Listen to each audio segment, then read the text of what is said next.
On a cold, rainy night in Chicago, Maya, a black woman, was cleaning up to finish a long 14-hour shift. Suddenly, she saw a little girl in a wheelchair outside in the rain, shivering. Without thinking twice, she ran out and brought the child into the diner. She warmed her up, cooked her a meal, and made her feel safe. What she didn't know was that, across the street, a man was watching their every move. He was the girl's father and a billionaire, and Maya's act of kindness that night would lead her to a future she never imagined. Before we dive deeper into this story, tell me where you're watching from, and don't forget to hit that subscribe button, because tomorrow I'll bring you another amazing story. The rain hammered down on Madison Street like it had a personal grudge against Chicago. Sharp, relentless, the kind of cold that cut straight through cheap jackets and thrift store shoes. Maya Torres wiped down the same stretch of counter for the third time, her chestnut brown hands moving on autopilot. 14 hours. She'd been on her feet for 14 straight hours, and her lower back screamed with every shift of weight. The clock above the register blinked 11:47 p.m., 13 minutes past closing. Come on, she muttered, squeezing the rag over the sink. Dirty water swirled down the drain. Her sneakers squelched, soaked through from the earlier rush, when the dishwasher had flooded again. Ross's diner was supposed to close at 11:30, but Maya had never been the type to kick people out right on the dot. Not when old Mr. Patterson still nursed his decaf in the corner booth, his trembling hands wrapped around the mug like it was the only warmth he'd get tonight. Not when the world outside was this brutal. She exhaled, rolled her shoulders. Almost done, almost home, almost. Movement outside caught her eye. Maya froze, midwife squinting through the rain. Streaked window past the flickering neon sign that read, Rosie's Diner in faded pink cursive just beyond the pool of weak streetlight. Something small, huddled against the brick wall. No, not something. Someone. Maya's stomach dropped. A child in a wheelchair in this weather. Jesus Christ, she breathed. The rag hit the counter. Maya was already moving, yanking her coat off the hook by the kitchen door, not bothering to button it as she shoved through the diner's entrance. The cold slapped her face. Rain soaked through her hair in might seconds. Hey, she called out, jogging across the slick sidewalk. Hey, sweetheart. The little girl flinched, her thin shoulders jerking up like she'd been struck. She couldn't have been more than 8 years old. Blonde hair plastered to her pale face. Blue eyes, wide and terrified, staring up at Maya, like she wasn't sure if she was being rescued or attacked. Maya's heart cracked right down the middle. The wheelchair was old, battered metal frame, one wheel slightly bent. The vinyl seat torn and patched with duct tape. The girl wore a coat that probably cost more than Maya's rent, but it hung off her small frame 2 sizes too big, soaked through and doing absolutely nothing against the cold. Maya crouched and down, ignoring the puddle soaking into her knees. She kept her voice soft, gentle, the way you talk to a wounded animal. What are you doing out here, baby? Where's your family? The girl's lips trembled. Her small hands gripped a Janaround, threadbare blanket that looked like it had been pulled from a donation bin. I'm waiting for my dad. Mia glanced up, and down the street, empty. Nothing but the hiss of rain on asphalt, and the day the Fitu, distant wail of a siren. No cars, idling. No concerned parent rushing. Over, just this little girl alone, shivering so hard her teeth chattered. Where is he? Maya pressed, trying to keep the anger out of her voice. Trying not to think about what kind of father leaves his kid in a wheelchair outside in a goddamn thunderstorm. The girl's eyes dropped to her lap. He's he'd be right back. He had to make a resonance call. Maya bit down hard on the inside of her cheek. She'd heard that line before too many times from too many kids, whose parents never came back right away. She glanced at the wheelchair's wheels. Stuck, the right one had rolled into a pothole filled with muddy water, and the girl clearly didn't have the strength to pull herself free. Okay, Maya said, standing up. Decision made. You can't stay out here. You're going to freeze to death. You hear me? Come, inside with me. It's warm. I've got food, and we'll wait for your dad together. Okay. The girl hesitated, her blue eyes searching Maya's face for something. Safety. Maybe permission to trust. I promise, Maya added, placing a hand gently on the wheelchair's handle. I'm not going to hurt you. I just want to help. A beat, then the smallest nod. Mia gripped the handles and pulled. The wheelchair lurched free from the pothole with a wet sucking sound. She pushed quickly toward the diner, her arms shaking, not from the weight, but from the cold, from the exhaustion, from the sheer rage at whoever had left this baby out here like garbage. The warm air inside hit them like a wall. The girl gasped, her whole body sagging in relief. Maya wheeled her over to the booth closest to the radiator, the best spot in the house, the one she usually saved for herself during breaks. She grabbed a clean towel from behind the counter and draped it over the girl's shoulders, tucking it gently around her neck. There, Maya murmured, crouching down again to meet those scared blue eyes. Better. The girl nodded, but she still hadn't stopped shaking. Mia forced a smile, trying to make her voice light. I'm Maya. What's your name, sweetheart? Lee.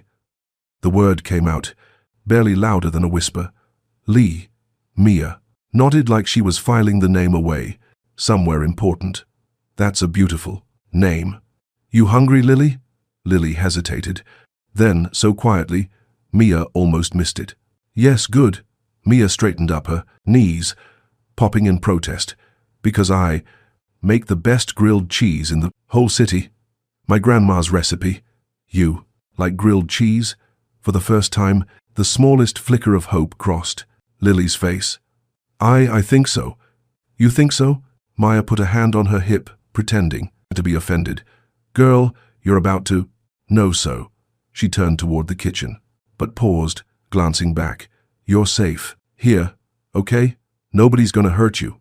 Not while I'm around. Lily looked up at her with those wide, too old eyes that had seen things an 8-year-old shouldn't have to see. Okay, Lily whispered. Maya moved through the kitchen like her body remembered the emotions, even when her brain had checked out hours ago. Butter in the pan, bread on the griddle, cheese, the good stuff, sharp cheddar, not the plastic-wrapped garbage. She sliced it thick, layered it between the bread and pressed down with the spatula until the butter sizzled and popped. Her hands shook. She didn't know why. Maybe the cold, maybe the exhaustion, maybe the way Lily had looked at her like Maya was the first person in a long time to ask if she was okay. The soup was already made. Chicken, noodles simmering in the big pot since the lunch rush. Maya ladled out a generous bowl, grabbed a handful of crackers, and carried everything back to the booth on a tray. Lily's eyes went huge. This is for me, she asked, staring at the plate like it was a 5-star meal. All yours, baby. Maya set it down gently, then slid a napkin across the table. Careful, the soup's hot. Blow on it first, okay? Lily nodded, but she didn't wait. She grabbed the spoon with both hands and scooped up a mouthful, her eyes fluttering closed, like she'd just tasted heaven. Maya's throat tightened. When was the last time this kid ate? She pulled up a chair and sat down across from Lily, watching her devour the sandwich. Cheese, stretched in long, gooey strings. Lily giggled, actually giggled as she tried to catch them with her fingers. Messy. Eater, huh? Maya teased, reaching over to dab soup off Lily's chin with a napkin. Lily smiled. A real smile. Small, but real. This is the best thing I've ever had, she said, her voice thick with wonder. Maya's chest HD. Good. Food makes everything better.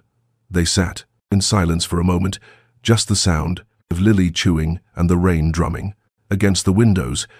Mr. Patterson had finally left, shuffling out into the night with a mumbled, "Thank you." The diner was empty now. Just the two of Maya leaned forward, folding her hands on the table, gentle, casual, like she wasn't fishing for information that might break her heart. "So, your dad," she started. "He's coming back soon." Lily's spoon paused halfway to her mouth, her shoulders tensed. "He said he would," she murmured, staring down at Tanti, the soup. He's really busy. He works a lot." "Yeah." Maya kept her voice light. "What's he do?" "He runs a company, a big one." Lily's voice got smaller. "He's very important," Mia nodded. Slowly. "Important, right? So important. He leaves his disabled daughter outside, in a storm." "And your mom?" Mia asked, softly. Lily's face crumpled, just for a second. Then she forced it smooth again, like she'd practiced hiding that pain. "She died 3 years ago." "Oh, Jesus. I'm so sorry, baby," Maya whispered. She reached across the table, covering Lily's small hand with her own. "That's really, really hard." Lily nodded, blinking fast. "It's okay. Dad says I have to be strong." Maya's jaw tightened. "Strong? This little girl shouldn't have to be strong. She should be allowed to be 8, to be scared, to cry when she missed her mama." "You know what?" Maya said, squeezing Lily's hand. "It's okay to not be strong all the time. It's okay to be sad or scared or mad. You're allowed to feel things, Lily."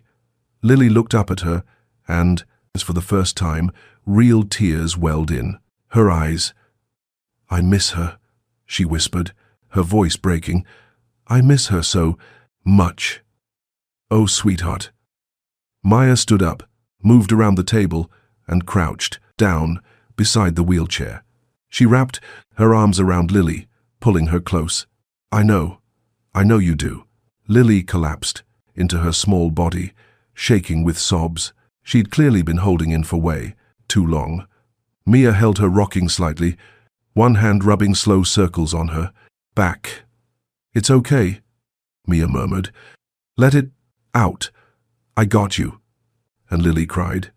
Deep, gulping sobs that shook her whole frame. Maya just held her, blinking back her own tears, thinking about her own boys, grown now off at college, and how he would have burned the world down if anyone had ever treated them like this. Finally, Lily's sobs quieted to hiccups. She pulled back, wiping her face with the napkin Mia handed her. "I'm sorry," she mumbled. "Don't you dare apologize," Mia said firmly. "You hear me? Don't ever apologize for feeling things." Lily nodded, sniffling. Maya stood smoothing down her apron. "You want some hot chocolate?" Lily's eyes lit up. "Really? Really? With extra marshmallows?" "Nobody ever." Lily trailed off, staring at Maya like she was trying to figure out if this was real. "Nobody ever asks me what I want." Maya's heart shattered into 1,000 pieces.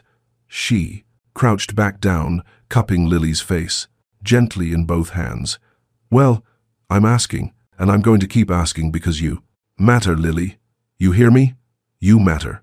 Lily's bottom lip trembled. "You're the first person who said that in a long time." Maya pulled her into another hug, squeezing tight.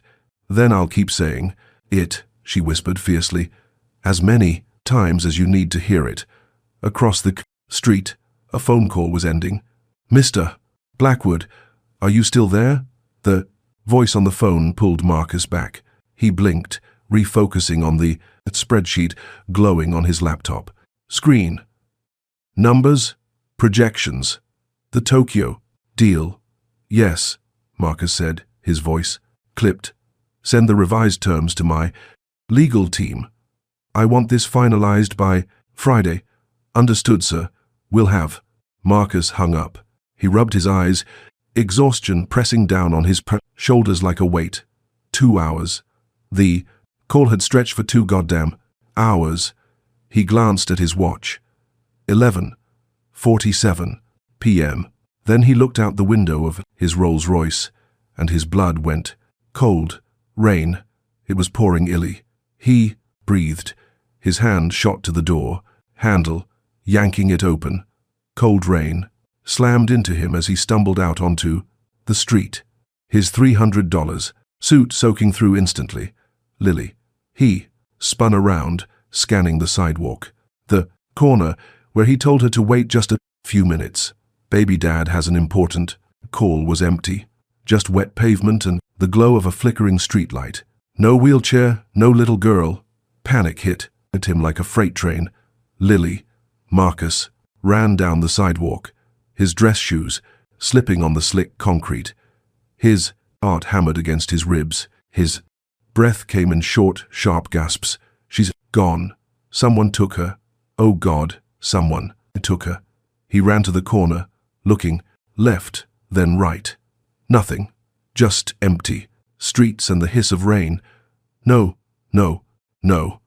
Marcus spun back toward the car, nearly tripping over his own feet. He threw himself into the driver's seat, water dripping from his hair, his hands shaking as he pulled up the security camera feed on the car's display. Come on. Come on. The footage loaded. Timestamp 9:34 p.m. There, Lily sitting, in her wheelchair, exactly where he'd left her, rain pouring down, her head bowed, her small body shaking. Marcus's throat tightened. 9:41 p.m. Still, sitting, still, waiting. 9:58 p.m. Still, there, soaked through. 10:15 p.m. Lily's head lifted slightly like she was looking for him. Marcus felt sick. Jesus Christ, he whispered. What have I done? Then, at 10:23 p.m., the camera caught movement. A woman running through the rain. She crouched beside Lily, talking to her. Then she stood and started pushing the wheelchair away from the car, away from him. Marcus's panic shifted instantly into something sharper, colder. No, he zoomed in on the woman's face. But the rain and the camera angle made it difficult to see clearly. Dark hair, brown skin, work, uniform. She was taking his daughter.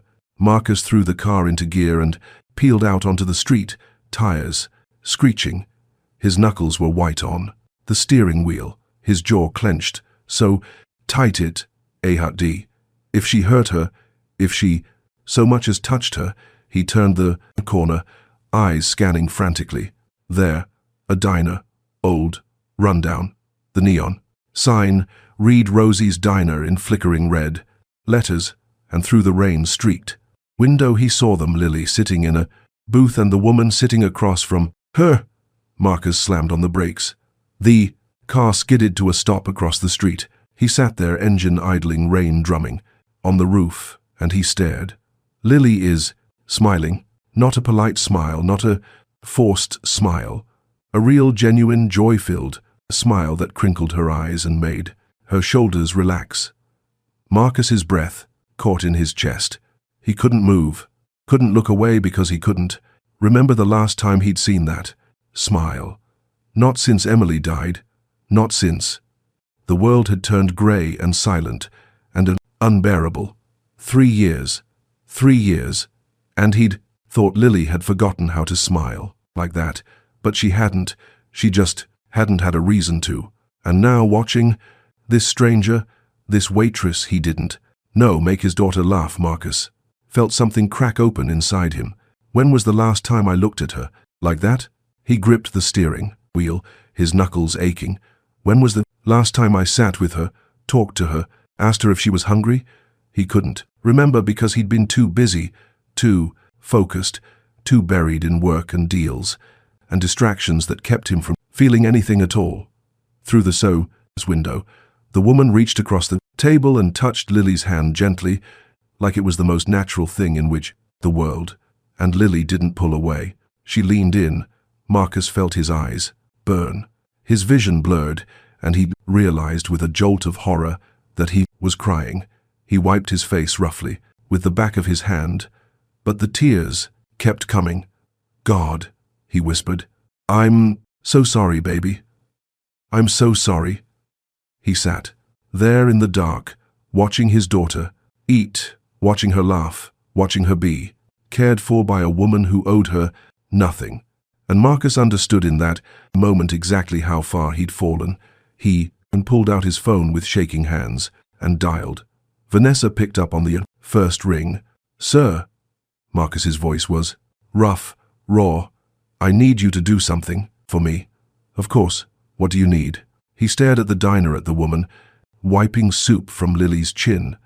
"There's a woman," Marcus said slowly, "at Rosie's diner on Madison. She's with Lily, right? Now." Vanessa's tone sharpened. "Is Lily okay?" "She's fine. She's—" His voice cracked. "She's better than fine." Pause. "Sir, I don't understand." Marcus exhaled long and slow. "I need you to find out everything about her. Name, address, employment history, family, financial situation, everything. You want a background check? I want a full profile and I want it on my desk by morning." "Yes, sir." Vanessa hesitated. "May I ask why?" Marcus watched the woman stand up and bring Lily a glass of water. The way she smiled, the way Lily smiled back. "Because I owe her," Marcus said quietly, "and I always pay my debts." He hung up before Vanessa could respond. Then he just sat there in the rain, in the dark, watching. Inside the diner, Maya wiped down the counter, glancing over at Lily every few seconds. The girl was finally warm, finally fed, finally safe. But something still gnawed at Maya. Where the hell was this kid's father? She looked out the window at the rain-soaked street, empty. No cars slowing down, no one coming to claim their daughter. Maya bit her lip. "If he doesn't show up in the next 20 minutes, I'm calling someone." She didn't know who. Maybe the police, maybe child services. But she wasn't letting this little girl disappear into the night without making sure she was okay. Behind her, Lily spoke up. "Maya." Maya turned, smiling. "Yeah, sweetheart. Can I ask you something?" "Of course." Lily looked down at her hands, fingers twisting the edge of the napkin. Do you think my dad loves me?" Maya's heart shattered. She walked over and sat down beside Lily, pulling the girl close. "Oh, baby, of course he does. Then why doesn't he?" Lily's voice wavered. "Why doesn't he look at me?" Maya closed her eyes, holding this broken little girl, and felt her own tears start to fall. "I don't know, honey," she whispered. "But that's not about you. That's about him. And whatever he's dealing with, it's not your fault. You hear me? None of this is your fault." Lily nodded against her shoulder. And outside in the rain, Marcus Blackwood pressed his forehead against the steering wheel and wept, because his daughter had just asked a stranger the one question she should have been able to ask him, and he hadn't been there to answer it. But he would be, starting now. He wiped his face, straightened his tie, and made himself a promise. He was going to fix this, all of it. And it started with the woman in that diner, the woman who had done in 1 hour what he hadn't been able to do in 3 years, make his daughter feel loved. Marcus pulled out his phone and typed a message to his assistant. "When you get the information, don't send it. Bring it to me personally and clear my schedule for tomorrow. All of it." He hit send. Then he looked back at the diner one last time. Maya was standing now, bringing Lily a cookie wrapped in wax paper. Lily's face lit up like Christmas morning. Marcus's chest HD. "I don't deserve her," he thought. "But maybe I can learn." Marcus wiped his face one last time, straightened in his seat, and watched Vanessa pull up in her sedan. He'd told her what to say, told her to be careful, told her this woman, whoever she was, deserved respect. He put the car in gear and pulled away, slowly, the diner shrinking in his rear view mirror. Inside, Mia was just bringing Lily a glass of water when the fit door chimed. Mia looked up and felt her entire body tense. A woman walked in, mid-30 seconds, red hair, slicked back, wearing jeans and a designer hoodie. Her eyes landed on Lily immediately. "Hey there, sweetheart," the woman said, her voice too bright, too practiced. "Time to go. Home." Lily looked up from the last bite of her cookie, confusion flickering across her face. "Who are you?" The menting woman smiled, but it didn't reach her eyes. "I'm Sarah. Your dad sent me to pick you up. He got held up with work." Maya moved around the counter slowly, positioning herself between the woman and Lily. Something about this didn't sit right. The expensive clothes trying to look casual. The way the woman's smile was just a fraction too tight. The fact that she'd appeared exactly at midnight, like she'd been waiting for the right moment. "Lily," Maya said quietly, keeping her eyes on the stranger. "Do you know this woman?" Lily stared at her for a long moment, uncertainty written all over her small face. She shook her head slowly. "No, I don't think so." "You don't think so, or you don't," Mia pressed gently. "I don't know her." Lily whispered, her voice small, scared. And a woman, Sarah, or whatever her real name, was exhaled through her nose, and Mia caught the flash of irritation before it was smoothed away. "Look, I understand your concern, but Marcus asked me to bring Lily home. He's been delayed with an emergency." And Marcus, Maya's voice sharpened. "That's her father." "Yes, and where exactly is he right now?" The woman's jaw tightened slightly. "Like I said, he's been delayed. A work emergency. I'm sure you understand how demanding his schedule can be." "No," Maya said flatly. "I don't understand. I don't understand how a man leaves his 8-year-old daughter sitting in the rain for 2 hours. I don't understand how he sends a complete stranger instead of coming himself. And I definitely don't understand why I should just hand her over to someone she's never even met." Something shifted in the woman's expression. Surprise, maybe, or respect. She studied Maya for a moment, then seemed to come to a decision. "You're right to be cautious," she said, her voice losing some of its artificial warmth. "My real name is Vanessa Sterling. I'm Marcus Blackwood's executive assistant. I've worked for him for 6 years. I don't care if you've worked for him for 60 years. Maya shot back. "That little girl doesn't know you, and I'm not letting her leave with a stranger." Vanessa's mouth tightened into a thin line. She pulled out her phone. "Fine, I'll call him." She dialed, and after 2 rings, a man's voice answered, deep, controlled, even through the phone speaker. Maya could hear the weight of authority in it. "Vanessa, sir, I'm at the diner. The woman here won't release Lily without speaking to you first." There was a pause. "What's her name?" Vanessa looked at Maya, eyebrows raised in question. Maya lifted her chin. "Maya Torres. Maya Torres." Vanessa repeated into the phone. There was a pause, and Maya thought she heard something like a sigh.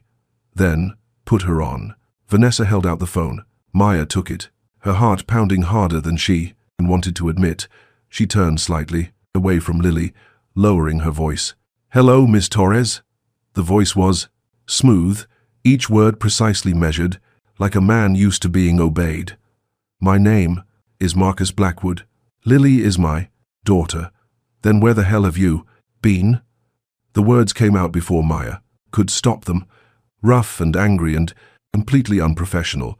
She heard Vanessa inhale sharply behind her, but she didn't care. There was a long pause on the other end.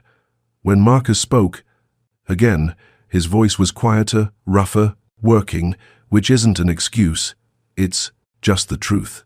"Your daughter sat in the rain for 2 hours," Maya said, her voice trembling with barely controlled fury.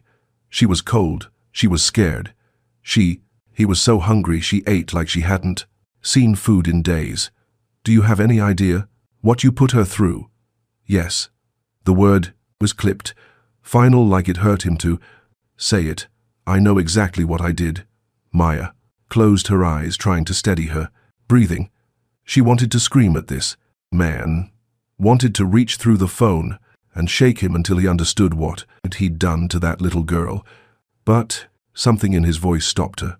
Not defensiveness, not arrogance, just exhaustion, and something that sounded dangerously close to shame. I need to know she'll be safe, Maya said finally, her voice softer, but no less firm. She will be. Vanessa has been with my company for 6 years. She has full security clearance and background checks. She'll bring Lily home safely, and I'll be there waiting. And if I say no, another pause longer this time, then I'll come there myself right now and we can have this conversation face to face. Maya looked over her shoulder at Lily, who was watching her with wide, fearful eyes. The girl was exhausted. Her small body was practically drooping in the solid wheelchair. She needed to go home, to sleep, to be somewhere warm and safe and dry. But God, Maya didn't want to let her go. Not to a father who'd forgotten her, not to a stranger who'd shown up at his midnight with a fake name. But what choice did she have? If I find out you've hurt her, Maya said slowly, deliberately. If I find out she's not being taken care of, if I find out anything is wrong, I don't care how much money you have.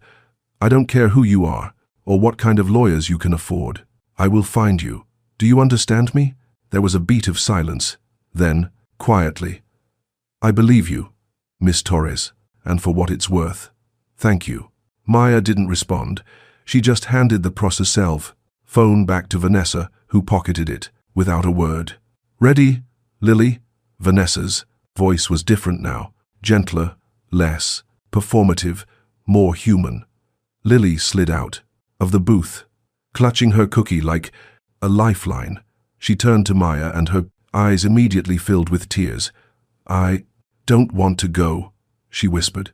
Maya's heart shattered. She dropped to her knees and pulled Lily into a fierce hug, holding her tight, feeling the girl's small body shake with silent sobs. I know, baby, I know. But your dad's waiting for you, okay? And I promise, if you ever need anything, if you ever need help or just someone to talk to, you come find me. I'm here every day, every single day. You understand? Lily nodded against her shoulder, her fingers clutching the back of Maya's shirt. Maya pulled back and cuped Lily's face in her hands, wiping away tears with her thumbs. You are so brave, she said fiercely. So brave. Don't you ever forget that. Don't let anyone make you feel small or invisible or like you don't matter. Because you matter, Lily. You matter so much. Lily's lip trembled. You're the first person who's been nice to me in a really long time. Maya felt her own tears start to fall. Then the world's been doing it wrong, sweetheart. Because you deserve all the kindness there is. She pressed a kiss to Lily's forehead, then reluctantly let her go. Vanessa moved to the wheelchair, but before she started pushing, she looked at Maya, really looked at her. And in that look, Maya saw something unexpected. Respect. Maybe even gratitude. You did good tonight, Vanessa said quietly. Not everyone would have stopped. Not everyone would have cared. She's a child, Maya said simply. Of course I cared. Vanessa nodded slowly. Then she pushed Lily toward the door. The rain, it was still coming down in sheets, and up. Vanessa moved quickly, shielding Lily as best she could. Maya stood in the doorway, watching as they crossed to the black Rolls-Royce idling. In the shadows, she watched Vanessa lift Lily gently into the back seat, buckling her in with surprising tenderness. He watched the car's taillights flare red in the darkness, watched until they disappeared completely into the rain and the night. And then she was alone. Maya exhaled shakily and turned back to the empty diner. The booth where Lily had sat still had crumbs on the table. The glass still had a ring of condensation, like proof that it had all been real. She needed to finish closing, count the register, lock up, go home to her tiny apartment, and try not to think about a blind little girl with sad eyes and a father who'd forgotten how to see her. But her hands were shaking too much to count. Money. Maya sat down at the counter, pressing her palms against her eyes, trying to breathe, trying not to cry, trying not to think about all the children in the world who were waiting in the rain for someone who never came. She didn't know how long she sat there. 5 minutes, 10, maybe more. And then she heard it, a soft, hesitant knock on the glass door. Mia's head snapped up. A man stood outside. Tall, well over 6 feet, broad-shouldered, wearing a suit that looked like it cost more than her car, soaked through and clinging to his frame. His dark hair was plastered to his forehead, rain streaming down his face, and his eyes, grey, sharp, intelligent, were fixed on her with an intensity that made her breath catch. He raised one hand in a hesitant, almost apologetic wave. Maya's first instinct was to ignore him, lock the door, turn off the lights, call someone. But something made her walk over instead. Maybe it was the look on his face. Maybe it was the way his hands were clenched at his sides, like he was holding himself together by sheer force of will. She unlocked the door, but didn't open it all the way, just enough to talk. "We're closed. I know." His voice was the same one from the phone. Marcus Blackwood. Up close, it was deeper, more raw. "I just wanted to. I needed to." He trailed off, looking down at his Converse, expensive shoes, now ruined by rain and mud. When he looked up again, his jaw, it was tight, his eyes red-rimmed. "I wanted to thank you for what you did. Tonight for Lily." Maya stared at him. Up close, she could see everything the phone call had hidden, the lines of exhaustion around his eyes, the way his hands trembled slightly at his sides, the look of a man who just realized he'd been standing on the edge of a cliff and hadn't even known it. "You don't need to thank me," Maya said, her voice flat. "I did what anyone decent would do." "No," Marcus shook his head, firmly. "You did what I should have done, what I failed to do." The rain pounded down around them. Water dripped from his hair, ran down his face, but he didn't seem to notice or care. "She's a good kid," Maya said finally, something softening in her chest despite herself. "She deserves better than what she's getting." "I know," Marcus's voice cracked on the words. "God, I know she does." He reached into his jacket, slowly, carefully, like he didn't want to spook her, and pulled out an ant of clustering samosa, envelope, cream-colored, expensive paper. Even Maya could tell that from here. He held it out to her. "What is that?" Maya asked, not taking it, not moving. "A thank you and an apology." And he hesitated, "and a job offer." Maya blinked, laughed. The sound came out, harsh and disbelieving. "I'm sorry." "What?" "I want to hire you," Marcus said, and his voice was steady now, like he'd made a decision and was committing to it fully. "At my company, Blackwood Technologies, Director of Community Relations. Starting salary is $180,000 a year. Full benefits, stock options, health care that actually covers things." Maya stared at him like he'd just spoken in another language. Then the anger hit. "You think you can just buy me?" Her voice rose sharp and cutting. "Write me a check and make yourself feel better about being a father." Marcus flinched, like she'd physically struck him. "No, that's not because that's what this is, right?" Maya's hands clenched into fists at her sides. "You feel guilty, so you throw money at the problem. At me. Like I'm some charity case you can fix with your wallet and then forget about." "That's not what this is," Marcus said, and there was an edge to his voice now, something hard beneath the exhaustion. Then what is it? It's me, recognizing. Something I should have seen a long time ago. Marcus took a step closer to the door, and Ma saw it. Then the desperation in his eyes, the need to make her understand. You saw my daughter tonight. You actually saw her not as an inconvenience, not as a reminder of everything I've lost. You saw her as a person, a child who needed help, and you had helped her without asking for anything in return. That's called being a decent human being, Maya shot back. It's not some extraordinary talent that deserves 6 figures. Maybe not, Marcus said, quietly.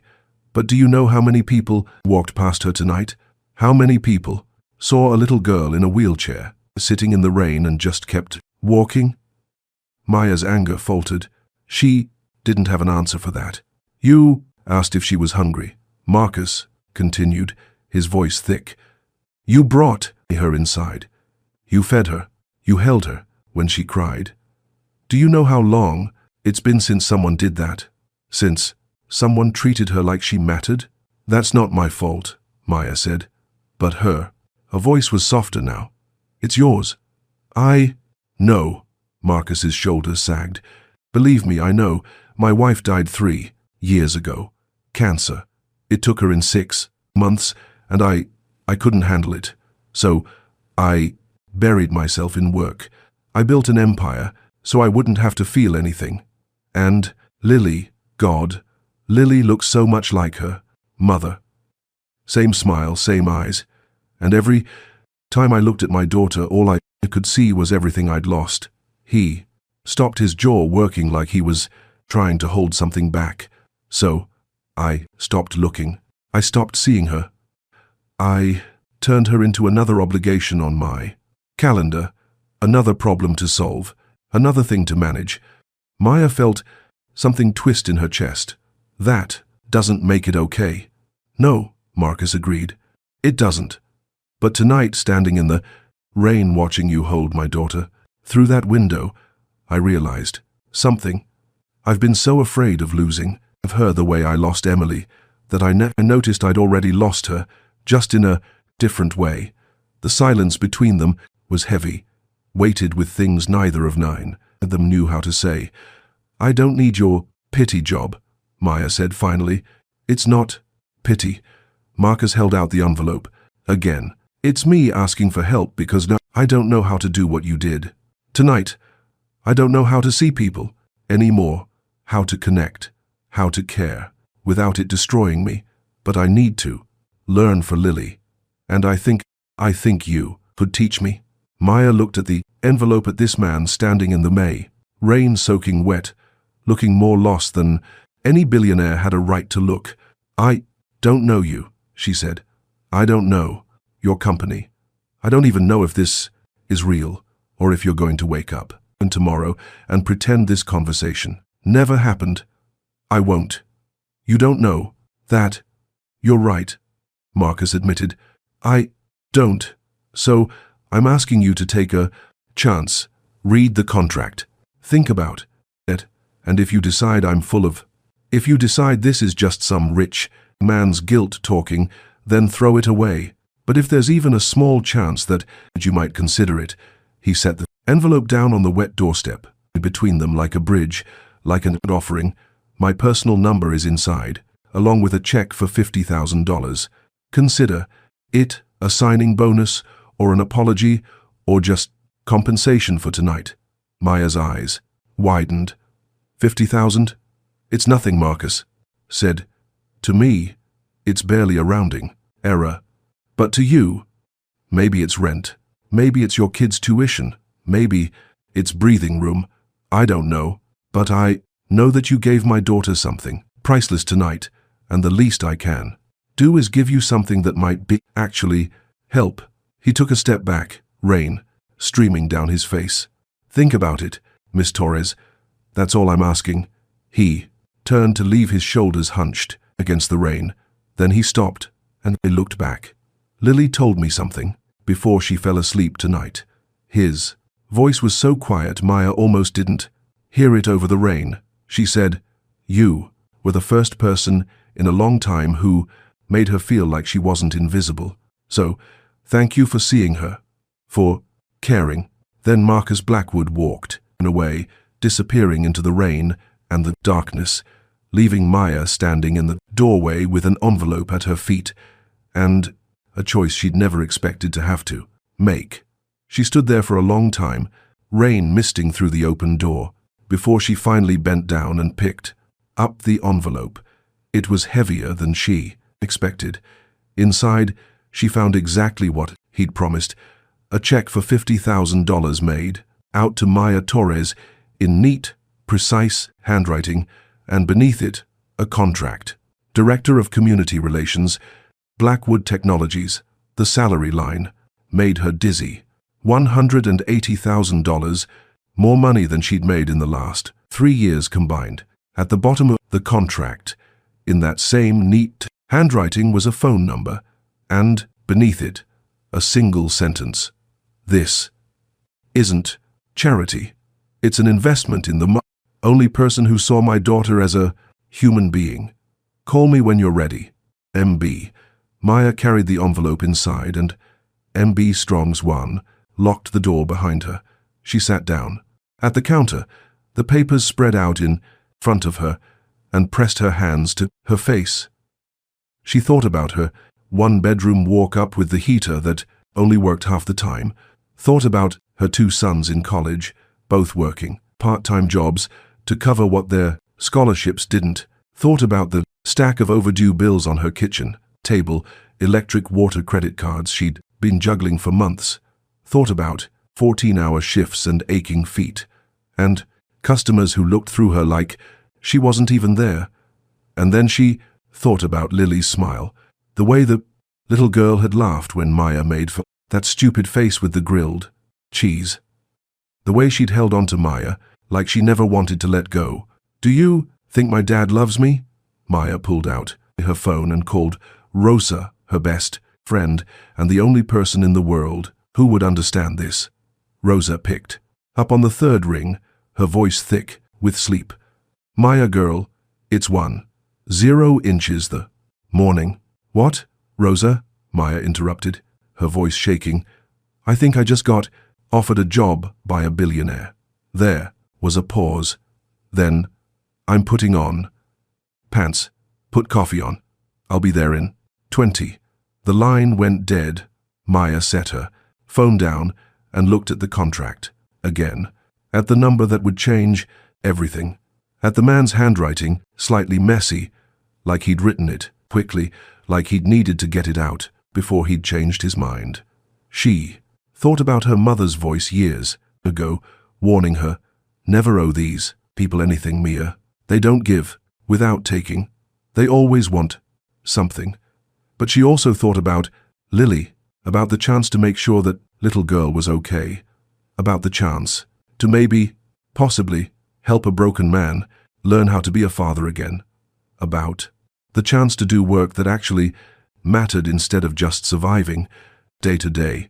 Maya took a breath and picked up her phone. She saved Marcus Blackwood's number in her contacts. She didn't call. Not yet. Not tonight. But tomorrow. Tomorrow she would call, because maybe, just maybe, this was the door she'd been waiting for. Her whole life, the door she'd worked for, fought for, survived for. And Maya Torres had never been afraid to walk through a door, even if she had no idea what was waiting on the other side. Maya stood at the base of the Blackwood Technologies building and tilted her head back. 52 floors of steel and glass, reflecting the Chicago sky like a mirror, like a wall between worlds. She smoothed down her blazer, the only one she owned, bought 5 years ago from a department store, clearance rack, and took a breath. Her phone buzzed. Rosa's text, "You got this, Hermana. Show them who Maya Torres is." Maya smiled tightly and pushed through the revolving doors. The lobby hit her immediately. Marble floors, so polished she could see her reflection. A reception desk that looked like it cost more than her car, and people, dozens of them, moving with the graph kind of confidence that came from never having to worry about rent. Every single one of them turned to look at her. Maya felt their eyes assess her in half a ding. Second, the too cheap blazer, the department store heels, the brown skin that marked her as different in a sea of white faces and tailored suits. She lifted her chin and walked to the door. Reception desk. Maya Torres, I have an ferry appointment with Mr. Blackwood. The receptionist's smile was professional but cold. Of course, 50th floor. Elevators are to your right. Maya rode up alone, watching the numbers climb. Her reflection stared back at her from mirrored walls. A woman who looked like she was trying too hard to belong, somewhere she didn't. The doors opened. The 50th floor was all glass walls, sleek desks, and the quiet hum of money being made. A woman approached, immediately blonde, early 40s, wearing a Proventer's suit. That probably cost 3 months of Dodaludas, Maya's old salary. Her smile didn't reach her eyes. Miss Torres, I'm Diane Foster, Director of Public Relations. Welcome to Blackwood Technologies. She didn't offer her hand. Maya noticed. Thanks, Mia said evenly. Mr. Blackwood, it is in a meeting, but asked me to give you a tour and introduce you to the team. Diane's tone suggested this was the last thing she wanted to be doing. This way, they walked through an open office. Space, heads turned. Conversation, a stopped mid-sentence. Maya heard the whispers not loud enough to confront, but loud enough to hear. That's her. Affirmative action higher. I heard she's sleeping with Marcus. Maya's jaw tightened, but she kept walking.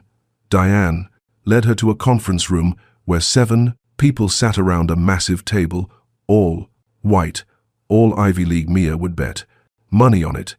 Everyone, this is Maya Torres, our new Director of Community Relations. Diane's introduction was flat, perfunctor. Maya, this is the executive team. A man at the head of the table stood mid-40s, sandy hair, expensive suit, and a smile that made Mia's skin crawl. Brad Mitchell, VP of Marketing. He extended his hand, and when Maya shook it, his grip lingered just a second too long. Welcome aboard, Maya. Was it? That's a lovely name. The condescension dripped from every word. Miss Torres is fine, Maya said, pulling her hand back. The others introduced themselves, names and titles that blurred together. None of them looked happy to meet her. Maya took the empty seat at the far end of the table, as far from Brad as possible. So, Brad said, leaning back in his chair with the ease of someone who'd never been challenged in his life. Why don't you tell us a little about yourself, Maya? What makes you qualified for this position? There it was, the test. Maya had known it was coming. I've spent 15 years in customer service and hospitality, she said calmly. I understand people, how to read them, how to connect with them, how to make them feel seen. Customer service. Brad's smile widened. So, waitressing, among other things. Fascinating. Brad exchanged a glance with Diane. And you think that translates to corporate community relations? How exactly? Maya held his gaze. Because community relations isn't about spreadsheets or marketing campaigns. It's about people, real people, the ones your company affects with every decision you make. And I know those people because I am those people. The room went silent. Brad's smile tightened. Well, that's certainly a unique perspective.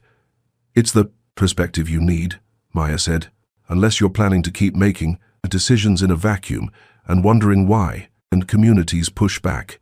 Diane cleared her throat. Perhaps we should discuss the quarterly initiatives. Actually, Brad interrupted, I'd love to hear Mia's thoughts on our current community programs, since she has such valuable insight. It wasn't a question, it was a trap. Maya didn't have access to any files yet, hadn't been briefed, had literally walked in the door 15 minutes ago. But Brad knew that. He wanted to watch her stumble. Maya leaned forward. I don't know your current programs yet, but I know this. If you're sitting in this room making decisions about communities you've never been to, about people you've never met, then whatever you're doing isn't working. That's quite an assumption, Brad said. It's an observation. Community relations isn't about press releases and charity galas. It's about showing up, listening, actually caring about the people affected by your business decisions. We do care, Diane said, her voice sharp. We donate millions every year. Donating money isn't the same as caring. Maya cut in. It's the easiest thing in the world to write a check. The hard part is the actually engaging with people, treating them like partners, not PR opportunities. The door opened. Every head turned. Marcus Blackwood walked in, and the energy in the room shifted immediately. He wore a charcoal suit that fit like it was made for him, because it probably was. His grey eyes swept the room, landing on Maya for just a moment. Something flickered in his expression. Relief, maybe. Sorry, I'm late, Marcus said. Please continue. Brad straightened in his chair. We were just discussing Maya's approach to community relations, and Marcus's voice was neutral, but Maya caught the edge. Underneath, it's interesting, Brad said carefully. Unconventional. Marcus pulled out the chair next to Maya and sat down. The gesture wasn't lost on anyone in the room. Unconventional is exactly what I hired her for, Marcus said. This company needs fresh perspectives. We've been operating in an passage's echo chamber for too long. He turned to Maya. What were you saying?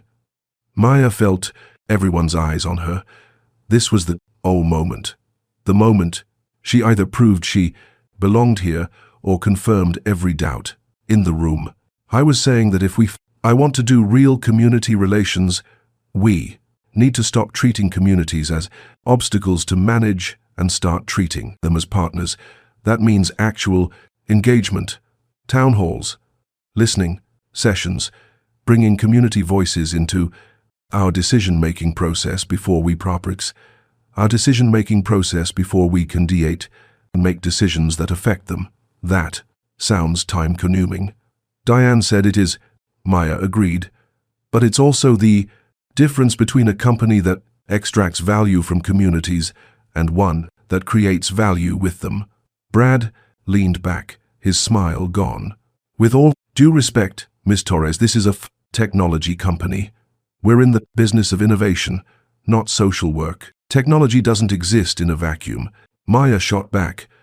Every product you create, every factory you build, every worker you hire, it affects real people in real communities. And if you don't account for that, if you don't build those relationships, then you're just setting yourself up for backlash down the line. Marcus was watching her intently. Now go on, take your manufacturing plants. I'm guessing they're in low-income communities because land is cheaper and regulations are a variant 75. In 1094, looser.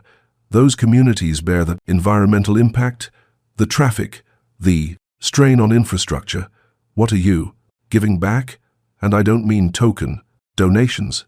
I mean real investment, job, training programs, environmental cleanup, health care partnerships. The room was dead silent. Brad's jaw was tight. Diane looked like she'd swallowed something sour. But Marcus was almost smiling. That's exactly what I want to hear, he said quietly. He stood up and everyone else immediately stood too. Brad, Diane, I want you to work with Maya on developing a comprehensive community engagement strategy. She'll have full autonomy to design it and you'll provide whatever resources she needs. Brad's mouth opened, then closed. Of course, sir. Marcus looked at Maya. My office. 15 minutes. Then he walked out and the room exhaled collectively. Maya stood gathering the notebook she hadn't even had a chance to open. As she had headed for the door, Brad stepped into her path. A word of advice, he said, his voice low and pleasant, but his eyes were cold. This isn't a diner. You can't just charm your way through corporate politics. Maya met his gaze steadily, and you can't condescend your way out of irrelevance. The world's changing, Brad. Try to keep up. She walked past him, feeling his glare burn into her back. In the elevator alone again, Maya let herself shake. Her hands trembled as she pressed them against her thighs. She'd just made enemies on her first day, powerful enemies, but she'd also told the truth, and Marcus had backed her. For now, at least that was enough. The elevator doors opened on the 52nd floor, the executive level. Vanessa was waiting.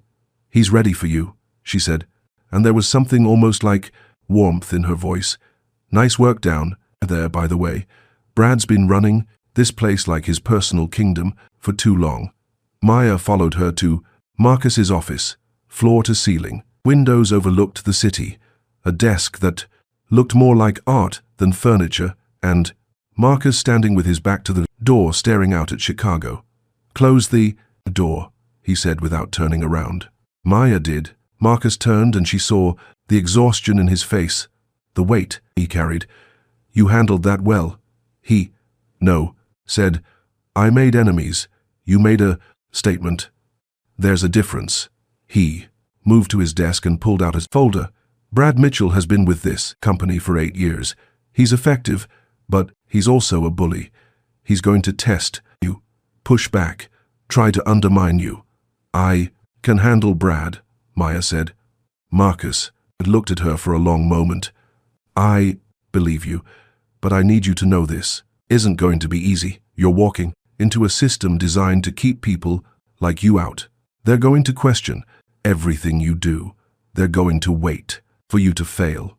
I know, and you're still here." It wasn't a question.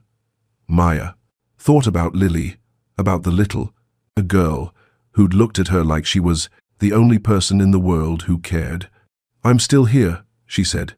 Marcus nodded slowly, then almost to himself. "Thank you for not giving up before you and even started. Don't thank me yet." Mia said, "Wait until you see what I'm about to do to your quarterly budget." For the first time since she'd met him, Marcus Blackwood smiled, a real smile, and Mia realized that maybe, just maybe, she'd made the right choice. After all, 6 months changed everything. Maya's community programs launched in 3 cities: job training for single mother, scholarship funds for kids with disabilities, environmental cleanup, projects that actually hired local workers. The press loved her. Chicago Tribune ran a profile, The Waitress, who's revolutionizing corporate responsibility. Forbes followed with Maya Torres, the voice companies need to hear. Brad hated every word. Maya felt it in every meeting, his cold stares, his subtle undermining, the way he'd talk over her or dismiss her ideas until Marcus shut him down. But she kept pushing, kept fighting until the Monday morning. Everything fell apart. Maya was at her desk, reviewing proposals for the next quarter when her phone rang. "Internal number HR, Miss Torres. This is Jessica Chen from Legal. We need you to come to the 50th floor immediately." Something in the woman's voice made Mia's stomach drop. "What's this about?" "We'll discuss it when you arrive. Please, come now." The line went dead. Maya stood, slowly, her heart already racing. Around her, the open office had gone quiet. People were staring, not even pretending to work. They knew something. She could see it in their faces. Maya walked to the elevator on legs that felt disconnected from her body. When the doors opened on 50, Vanessa was waiting. Her face was pale. "Maya, I'm so sorry.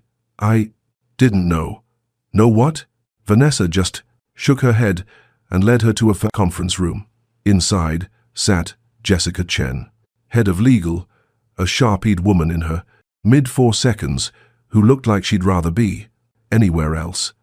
Brad was there too, leaning against the wall with his arms crossed, expression carefully neutral, and 2 people Maya didn't recognize, Security, maybe. Miss Torres, please sit. Jessica gestured to a chair. Maya Saturday. Her hands were shaking, so she pressed them flat against her thighs. What's going on?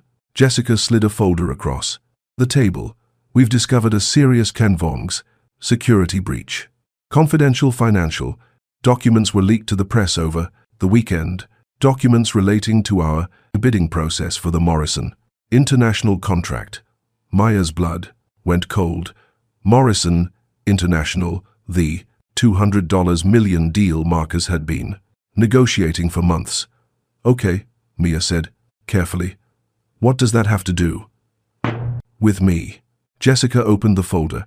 Inside were printed emails, screenshots, server logs. The leak originated from your workstation, your login credentials, your IP address. Maya stared at the papers, at her name, her employee ID number, at timestamps, showing someone accessing classified files from her computer at 2:47 a.m. last Sunday. That's impossible, Maya breathed. I wasn't even here Sunday. I was home with my son. He came in from school for the weekend. You can ask him. You can check my building security. Cameras. We have the server logs, Jessica said, not unkindly, but firmly. Your credentials accessed the executive drive multiple times. Between 2000 and 3:30 a.m., the files were downloaded and 30 minutes later they were sent to 3 journalists. Then someone used my login. Maya's voice rose despite herself. Someone stole my password. Your password. It was changed 3 days ago, Brad interjected, quietly. Only you would have known the new one. Maya spun to face him. Something in his expression was that satisfaction. No. He looked almost sad, like he'd expected better from her. Aise didn't do this, Maya said, looking at each of them. I swear to God, I didn't do this. Miss Torres, we want to believe you, Jessica said. But the evidence is substantial, and given the severity of the breach, the board has observed there is a worst fermenting place, voted to suspend you immediately, pending a full investigation. The words hit like a physical blow. Suspend me, effective immediately. You'll need to surrender your badge and building access. Security will escort you to collect your personal belongings. Maya couldn't breathe. The room was tilting. No, you can't.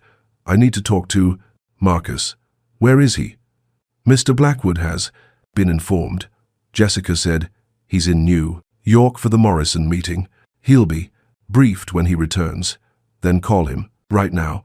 Let me talk to him. I'm sorry, Miss Torres. The decision has been made. The 2 security officers stepped forward, not threatening, but present, final. Maya stood on shaking legs. This is a setup. And you know it, Maya. Brad's voice was soft, almost gentle. Don't make this harder than it has to be. She looked at him, really looked, and saw it. Then the faintest flicker behind his carefully constructed sympathy. He knew, because he'd done it. It was you, Maya whispered. Brad's expression didn't change. I don't know what you mean. You did this. You set me up. Miss Torres, Jessica said sharply, making unfounded accusations will only make your situation worse. Maya's hands clenched to fists. She wanted to scream, wanted to flip the table, wanted to make them listen. But she'd seen this before. Seen how quickly a black woman's anger became aggressive or threatening. How defending yourself became attacking others. She was already guilty in their eyes. Anything she did now would only confirm it. So, she straightened her spine, lifted her chin, and said nothing. The security officers escorted her back to her desk. Every employee on the floor watched as she gathered her things. The photo of her sons, the coffee mug Rosa, had given her the folder of community proposals she'd been so proud of. She didn't cry, wouldn't give them the satisfaction, but her hands shook. So badly, she dropped her phone twice. The walk through the lobby felt like it. lasted hours. 200 employees watching her, being walked out by security. The receptionist, who had been cold on day one, now looked vindicated. I knew she didn't belong here. Outside, the Chicago air hit her like a slap. Cold, sharp, real. Maya made it 3 blocks before. Her legs gave out. She sat down on a bench in a small park surrounded by lunch-hour crowds who didn't know or care that her world had just imploded. Her phone buzzed.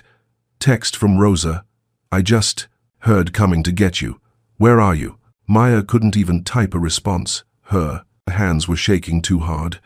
Another text. This one from a number she didn't recognize. I'm sorry. I tried to stop them. Vanessa. Maya closed her eyes, pressed her palms against them, tried to breathe through the tightness in her chest. She'd known it was too good to be true. Known that someone like her, a waitress from the West Side, with no degree and no connections, didn't just walk into a 6-figure job and succeed. The system didn't work that way. The system protected itself. And people like Brad Mitchell were the antibodies that attacked anything different. Her phone rang. Marcus. Maya stared at the screen, her thumb hovering over the answer button. Then she let it go to voicemail. 2 minutes later, it rang again. She answered. Miss Torres. His voice was tight, controlled, but underneath she heard something that might have been anger, or might have been doubt. Did you do it? Maya's throat closed. No, the evidence is, Maya cut in. Someone set me up. Someone who knew exactly how this would look. Someone who's been waiting 6 months for me to fail. Silence on the other end. Then do you know who? Yes. Can you prove it? Maya closed her eyes. No, not yet. More silence. Then Marcus said something that made her heart stop. The board wants you fired, prosecuted. They're talking about pressing charges for corporate espionage. Jesus Christ. I bought you time. Marcus said 48 hours. That's all I could get. If you can find proof, real proof, then I can fight for you. But if you can't, he didn't finish. Didn't need to, Marcus. Maya's voice cracked. I didn't do this. I swear on everything I have. I didn't do this. I believe you. The words were quiet, but certain. Then help me prove it. I am. Vanessa is already digging into the server logs. But Maya, if this goes wrong, if we can't find evidence, they won't just fire you, they'll destroy. If you make an example, do you understand? Maya thought about her sons, about the apartment.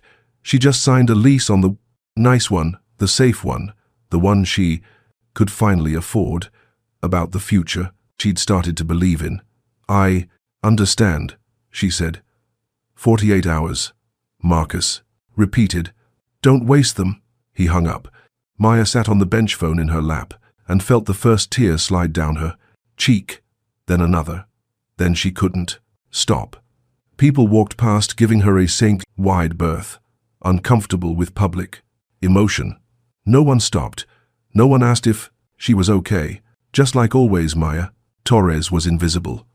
Except this time, she wasn't just invisible. She was guilty, and she had 2 days to prove she wasn't. Rosa found her. 20 minutes later, mascara streaked down her face, shaking in the cold without even realizing it. Her best friend sat down beside her, put an arm around her shoulders, and said the only thing that mattered.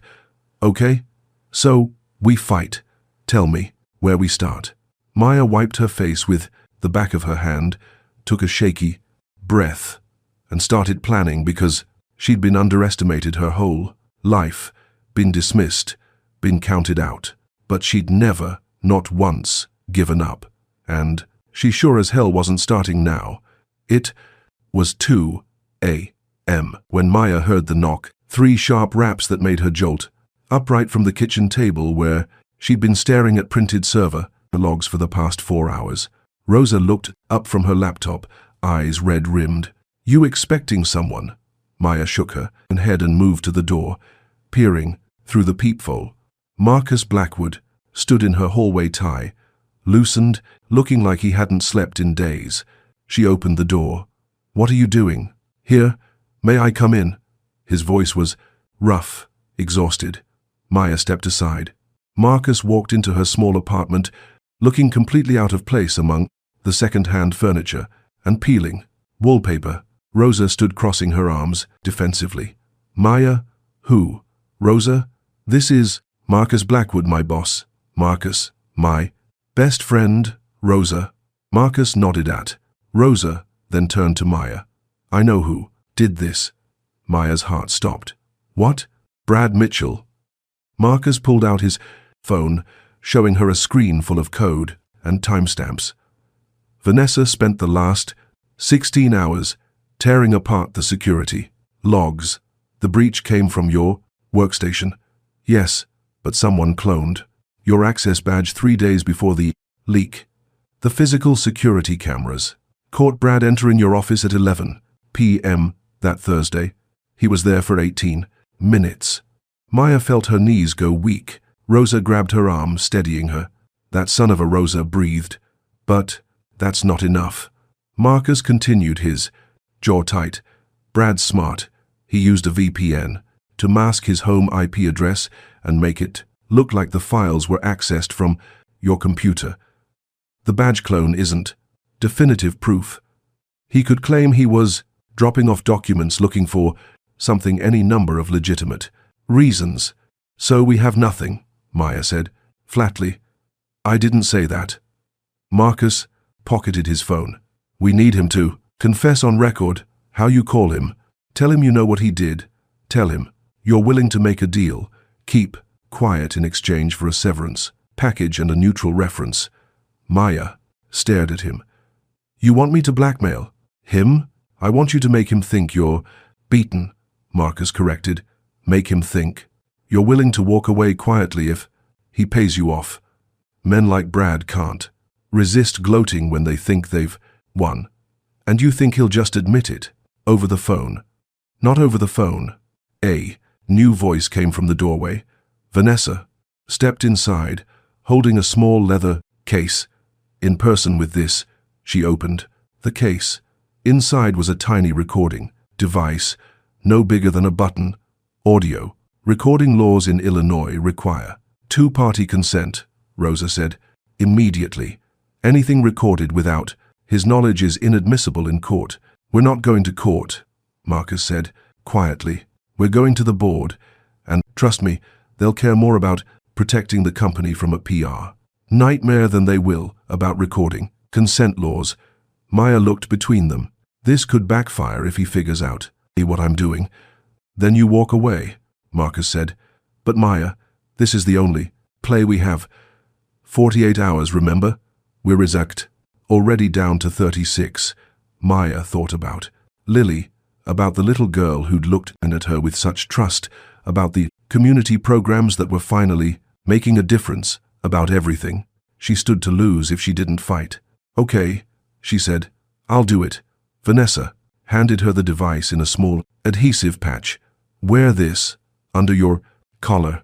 It's voice-activated and has a 6-hour battery. Get him talking about the leak, about Morrison, about why he did it. Anything that proves he was involved. When? Maya asked. Tomorrow. 6 p.m. There's a bar Brad goes to after work. McGinty's on Wells Street. Vanessa pulled out her phone, showing Maya a photo. He'll be alone. He always is on Tuesdays. You've been watching him? Rosa asked. Vanessa's smile was cold. I've been watching everyone since this started. Brad's predictable, arrogant, and he's been drinking more lately. Probably feeling guilty or celebrating. Hard to tell with him. Marcus moved toward the door, then stopped. Maya, if this goes wrong, if he suspects anything, you get out. Immediately. Don't push. Don't take risks. Brad's dangerous when he's cornered. I know, Maya said. Marcus held her gaze for a long moment, then, quietly, I'm sorry for not seeing this coming, for not protecting you. You couldn't have known. I should have. Brad's been undermining people for years. I thought merit would speak for itself. That good work would be enough. He laughed bitterly. I was naive.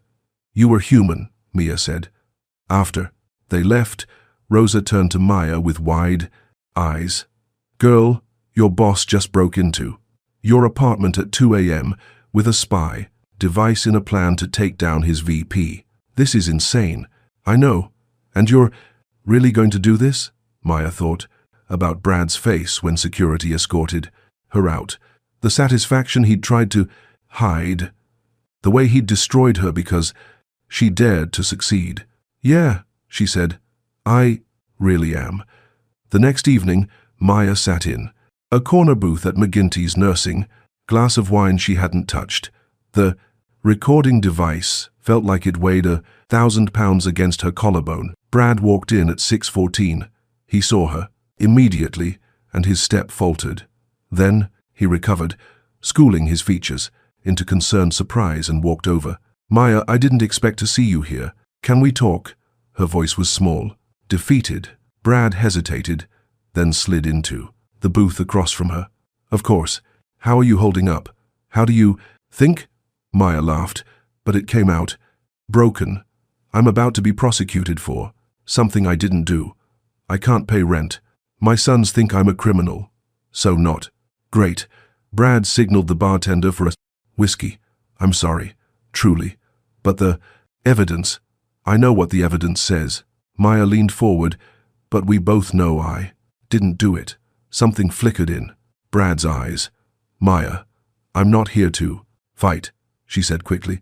I'm here to make a deal. Brad's whiskey arrived. He took a long sip, watching her carefully. What kind of deal? I walk away quietly. No lawyers, no appeals, no press. Interviews. Maya's hands shook slightly around her wine glass. In exchange, you get the board to give me 6 months. Severance and a neutral reference. That's it. That's all I want. Brad leaned back, studying her. Why would I do that? Because you know I didn't leak those files. Maya held his gaze. And I think you know who did. The silence stretched. Brad took another drink. Then, slowly, he smiled. You're smarter than I gave you credit for. Maya's heart pounded. So you'll help me? Help you? Brad's smile widened. Maya, I don't need to help you. You're already finished. What? You think I'm afraid of you, of what you might say? Brad leaned forward, his voice dropping. I've been at this company for 8 years. I have relationships with every board member. I golf with half of them. My father went to Yale with Morrison himself. He took another sip. You're a waitress who got lucky. Who do you think they're going to believe? Maya felt the device recording every word. So, you did set me up. I protected this company from a diversity hire who was bleeding money into useless social programs. Brad said, his voice hardening. You were costing us millions with your community investment. The board was too afraid of the optics to fire you outright. So I did what needed to be done. You framed me for corporate espionage. I exposed a blaze security risk. Brad's eyes glittered. And you know what? Morrison pulled their contract this morning. $200 million. Gone. Because someone leaked our bidding strategy. The board needed a scapegoat, and you were perfect. The outsider, the one who never really belonged anyway. It was almost too easy. Maya's hands clenched under the table. You destroyed my life for a business deal. I saved this company. Brad finished his drink and stood. And honestly, Maya, you should thank me. You were never going to make it here anyway. People like you don't belong in boardrooms. You belong in diners serving coffee to people who actually matter. He dropped 220 seconds on the table. Drinks are on me. Consider it. Severance. Then he walked out. Maya sat, frozen, the recording device still running, capturing the ambient noise of the bar. Her phone buzzed. Text from Vanessa. Got it. Every word. Get out of there now. Maya stood on shaking legs and walked out into the Chicago night. 3 blocks away, Marcus's car was grief waiting. She climbed into the back seat, where Vanessa was already downloading the audio file. We got him, Vanessa said, her voice tight with satisfaction. That arrogant bastard confessed to everything. Maya leaned her head back against the seat. What happens now? Marcus, sitting in the front passenger seat, turned to look at her. Now we bury him. The emergency board meeting. He was called for 800 a.m. the next morning. Maya sat in Marcus's car outside. Blackwood Technologies, watching. Employees stream into the building. Her stomach churned. You don't have to do this, Marcus said quietly from the driver's seat. I can present the evidence myself. No. Maya's voice was steady despite her shaking hands. I need to face them. I need to watch Brad's face when they hear what he said. Vanessa turned from the front passenger seat. The board's already heard a preview of the recording. Jessica Chen called me at midnight. She sounded shaken. Good, Maya said. They walked in together, Marcus, Vanessa, and Maya. The lobby went silent. Employees stared. Maya kept her head high, her shoulders back, even though every instinct screamed at her to run. The 52nd floor boardroom was oak and leather and power. 12 board members sat around a massive table. Brad was already there, positioned near the head, looking confident. When Maya walked in, his face went pale. What is she doing? Here, Brad demanded. She's suspended. Sit down, Brad. The voice came from Thomas Whitmore, the board chairman, 70 years old, silver hair, the kind of man who'd built empires and buried enemies. Brad Saturday. Marcus gestured for Maya to take the empty seat directly across from Brad. Vanessa set up a laptop at the head of the table. Gentlemen, Miss Patterson. Marcus nodded to the one female board member. Thank you for convening on such short notice. 2 days ago, Maya Torres was suspended based on evidence suggesting she leaked confidential information to the press. That evidence appeared conclusive. Server logs, timestamps, her login, credentials. He paused. It was also completely fabricated. Brad's lawyer, a sharp-eyed man in a grey suit, leaned forward. Mr. Blackwood, these are serious allegations. They're facts. Marcus nodded at Vanessa, who pressed play. Brad's voice filled the room, tiny, through the laptop speakers, but unmistakable. I protected this company and from a diversity hire who was bleeding money into useless social programs. The board was too afraid of the optics to fire you outright, so I did what needed to be done.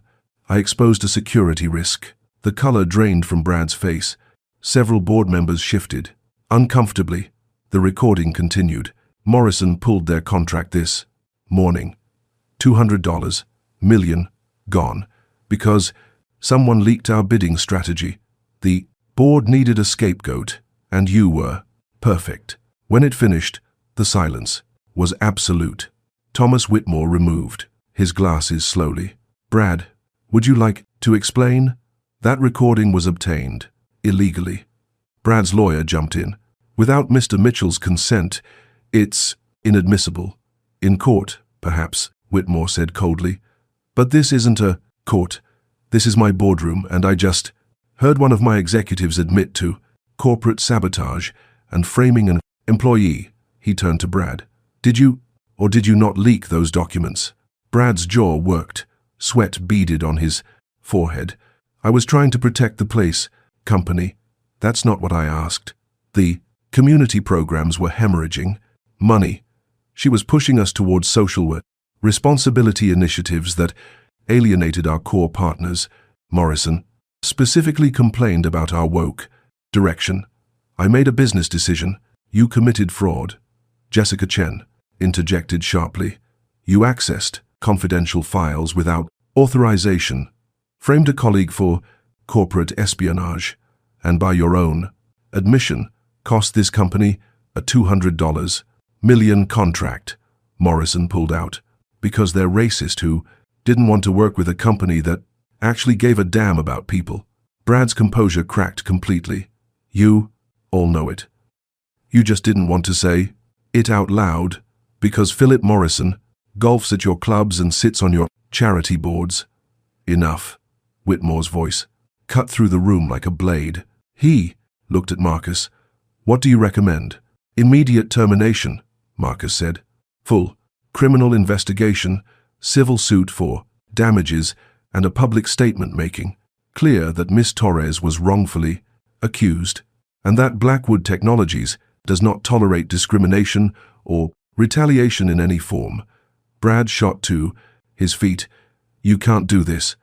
My father, your father, Whitmore said, will be deeply disappointed when I call him this afternoon to explain why his son is being escorted out of this building by federal investigators. He turned to Jessica. Contact the FBI, Corporate Fraud Division. Brad's lawyer grabbed his arm. Don't say anything else. But Brad was beyond hearing. He pointed at Maya, his hand shaking. She's a goddamn waitress who got lucky because she fed Marcus's crippled kid one night. She doesn't belong here. She never did, and you all know it. The room erupted. Diane Foster, who'd been silent until now, stood abruptly. For God's sake, Brad, shut up. She turned to face the board, her voice trembling. I owe Miss Torres an apology. Several of us do. We stood by while Brad undermined her. We participated in making her feel unwelcome. She swallowed hard. We didn't want to see what was right in front of us because it was easier to doubt her than to confront our own biases. Thomas looked at Maya for the first time since she'd entered. Miss Torres, do you have anything you'd like to say? Maya stood slowly. Every eye in the room turned to her. She looked at Brad, at his red face, his desperate anger, his complete inability to comprehend that he'd lost. Then she looked at the board members, at their expensive suits and uncomfortable expressions, at the system that had nearly destroyed her. I want my job back, she said simply. Not because I need your approval, not because I need to prove anything, but because the communities we serve need someone in this room who actually sees them as human beings, who understands that corporate responsibility isn't a PR strategy, it's a moral imperative. She paused. Brad was right about one thing. I am a waitress. I served coffee and sandwiches for 15 years. I know what it's like to be invisible, to be dismissed, to work yourself to exhaustion and still not be able to pay rent. Her voice strengthened. That's exactly why you need me. Because every decision you make in this room affects thousands of people who will never sit at this table. People who don't golf at your clubs or go to your charity galas. People who just want to feed their kids and pay their bills. And maybe believe that the companies taking this labor and their resources actually give a damn about them. The room was silent. So yes, I want my job back as vice president of social impact with a seat on this board in full authority to rebuild the programs Brad destroyed. She looked at Whitmore. Otherwise, I walk and I take this recording to every news outlet in Chicago. Whitmore's lips twitched, almost a smile. Miss Patterson, call a vote. The vote was 11-1. Brad's lawyer voted no. Everyone else raised their hands. Motion carries. Whitmore said, Miss Torres, welcome back. Brad, you're fired. Security will escort you out. Brad lunged across the table at Maya. Marcus moved faster, stepping between them, his voice deadly. Quiet. Touch her, and I'll make sure you never work again. Not anywhere. Security arrived. Brad was still, shouting as they pulled him from the room about lawsuits, about his father, about how this wasn't over. The door closed, muffling his voice. Mia sat down, heavily, her legs suddenly unable to hold her. Diane approached slowly. I meant what I said. I'm sorry. She placed a white rose on the table in front of Mia, for whatever that's worth. Mia looked at the flower, then at Diane. It's a start. After the board members filed out, Marcus sat down beside Maya. Vice President, he said, you didn't ask for that part. You didn't offer enough, Maya said, and despite everything, she smiled. Marcus laughed. A real laugh. The first she'd heard from him. Fair enough. When can you start? Tomorrow, Maya said, but first, I need to call my sons. Tell them their mother isn't a criminal after and all. She pulled out her phone with shaking hands. The text she sent was simple. I won. Love you, Mom. The responses came immediately. Crying, emojis, celebration gifts, words of pride that made her eyes burn. Vanessa appeared with a press release already. Drafted. Should go out in an hour. Blackwood Technologies exposes internal corruption, promotes whistleblower to executive team. She looked at Maya. You did it. We did it. Maya corrected. She stood her legs steadier now. Now, let's get back to work. We've got communities to serve. And for the first time in 3 days, Maya Torres walked through the Blackwood Technologies lobby with her head held high. Not as a suspect, as a vice president, as someone who belonged. 2 years later, Maya stood in the back of Lincoln Elementary School's auditorium, smoothing down her dress for the 3rd time around her parents, jockeyed for position with cameras and phones, everyone wanting the perfect shot of their child's 5th grade graduation. You're fidgeting, Rosa whispered beside her. I know. Maya clasped her hands together. I haven't seen her in months, Marcus said. Has once of the glyph. She's been asking about me, but with everything. The foundation launched the 3 new community centers. You've been busy saving the world, Rosa said. Lily knows that. The lights dimmed. The children began filing onto the stage in caps and gowns that were slightly too big, their faces shining with pride and nervousness. And their 3rd row from the front, Maya saw her. Lily, 10 years, old now, her blonde hair longer pulled, back in a neat braid. She'd grown, gotten stronger. The wheelchair she'd been in that rainy night was gone, replaced by forearm crutches decorated with stickers and glitter. Maya's breath caught. Marcus appeared beside her, so quietly she jumped. She's been working with physical therapists, he said, softly, pride evident in his voice. 3 times a week. The crutches give her more independence. Marcus, Maya, turned to him. I didn't know you were back here. Yeah, he smiled, and it reached his eyes now. Something that happened more often these days.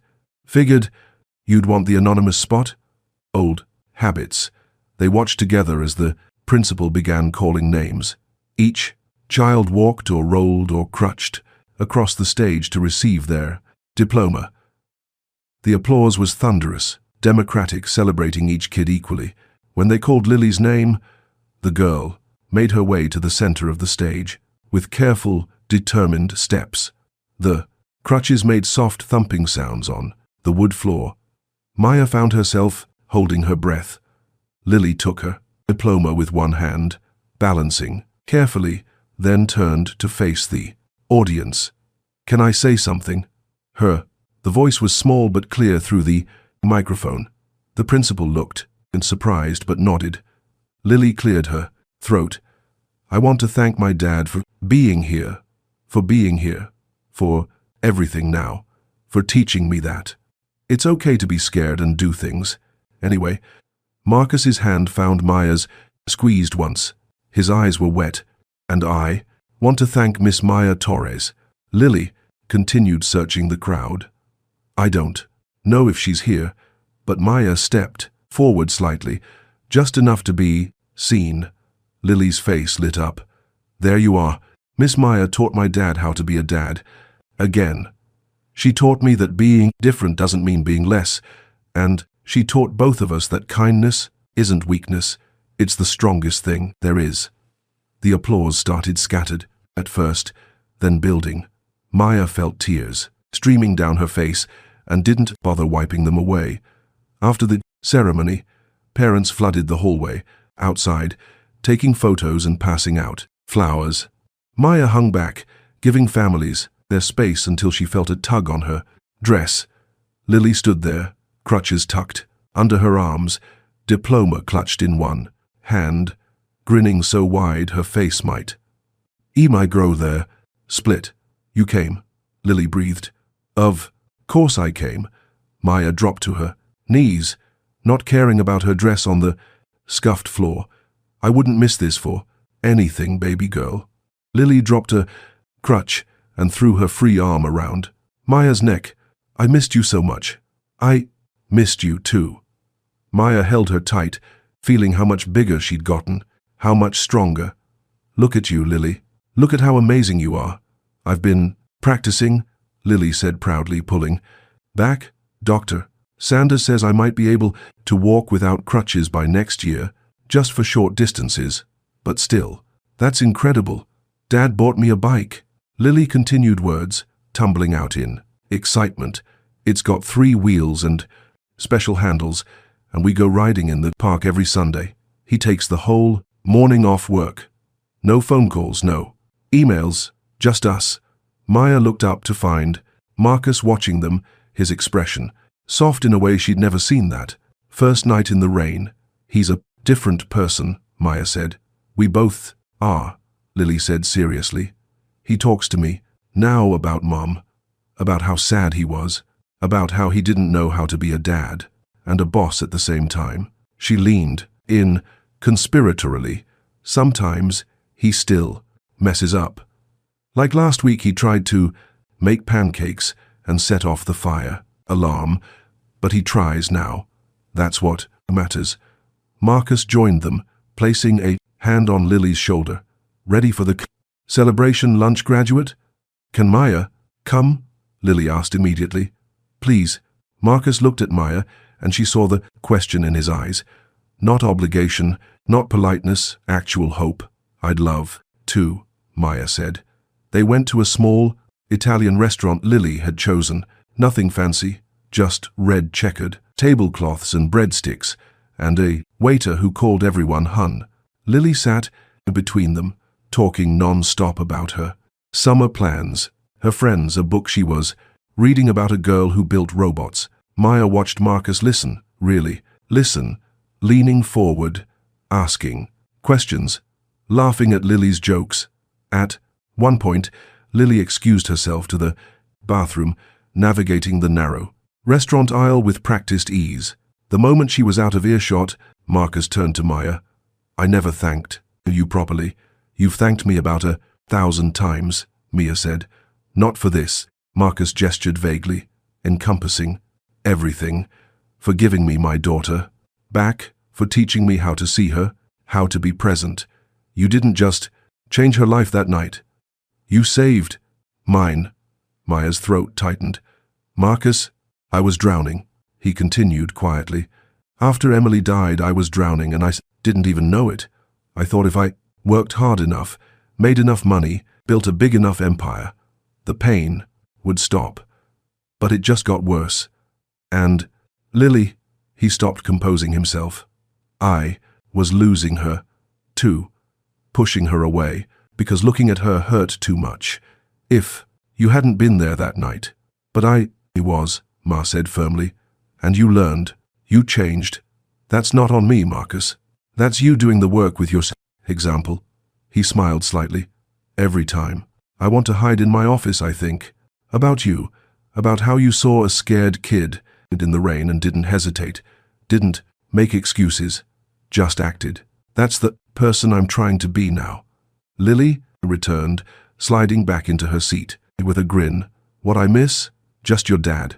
Being sentimental, Maya said. Gross, Lily said, but she reached over and squeezed Marcus's hand. After lunch, outside the restaurant, Lily hugged Maya one more time. Will you come to my birthday party next month? It's going to be at the community center, the one you built. We're doing a wheelchair Basketball tournament. The Torres Center, Maya asked, surprised. When the board had insisted on naming it after her, she'd protested, but they'd outvoted her. Yeah, Dad's playing too. He's terrible at basketball, but it's funny watching him try. Lily giggled. Please come. Absolutely, Maya promised, as they walked to their cars. Marcus paused. You know what Lily told me last week, she said. When she grows up, she wants to do what you do. Help people, build communities, make things better. She's going to change the world, Maya said. She already has, Marcus replied. At least she changed mine, he extended, his hand formally. Thank you, Miss Torres, for everything. Maya took his hand, but pulled him into a brief hug. Instead, we're family now, Marcus. You don't have to be so formal. When she pulled back, she saw his eyes were wet again. Family, he repeated, testing the word. Yeah, I like that. Driving home, Maya thought about that rainy night 2 years ago, about a scared little girl and a broken father, and a waitress who'd just been trying to help. She thought about how one moment of kindness had spiraled outward, touching more lives than she could count. Her phone buzzed. Text from Lily. Thank you for coming. You're my hero. Followed by 3 heart emojis and a photo. Lily, in her cap and gown, grinning at the camera, holding her diploma like a trophy. Maya saved the photo. Then she texted back, You're mine too, sweetheart. So proud of you. And she meant it. Because Maya Torres knew something that people like Brad Mitchell would never understand. Real success wasn't measured in dollars, or titles, or corner offices. It was measured in moments like this. In little girls who learned to walk again. In fathers who learned to see their daughters. In communities that learned to thrive. That was the investment that mattered. That was the return that lasted. And Maya Torres was just getting started. 5 years after that rainy night, Maya stood on a stage in the West Side neighborhood where she'd grown up, looking out at a sea of 500 faces. Behind her, a building rose 4 stories, high, brand new, gleaming with floor-to-ceiling windows and a massive mural of hands clasped together, painted in every shade of brown and beige and black. The Carter Blackwood Foundation Community Center. Her name, his name, together. You ready? Marcus appeared at 97, her elbow wearing jeans and a simple blue button-down instead of his usual suit. He'd learned to dress down for occasions like this. Learned that communities didn't need billionaires in Armani. They needed partners who showed up. I don't know, Maya admitted. What if I cry during the speech? Then you cry, Marcus said simply. These people know you. They trust you because you're real. The crowd quieted as Rosa, now the foundation's executive director, took the microphone. 5 years ago, a woman named Maya Torres was working double shifts at a diner, barely making ends meet. Today, she's the Chief Social Impact Officer of Blackwood Technologies and the co-founder of a foundation that's about to change everything for this community. Rose's voice cracked slightly. She's also my best friend, and I've never been more proud. Maya. Marcus, come tell us what you built. Maya and Marcus walked to the podium together. Lily was in the front row, 15 now, standing on her own 2 feet. No crutches, no wheelchair. Beside her sat Maya's 2 sons, home from their social work jobs in Detroit and Boston. This was family, all of it. Maya gripped the microphone. This building represents a $50 million investment, she began, but that's not what makes it special. What makes it special is what's inside. She gestured to the building behind her. On the first floor, we have a job training center, free programs for anyone who needs them, culinary arts, coding, healthcare certification. On the second floor, childcare, free high-quality childcare so parents can work or go back to school without worrying.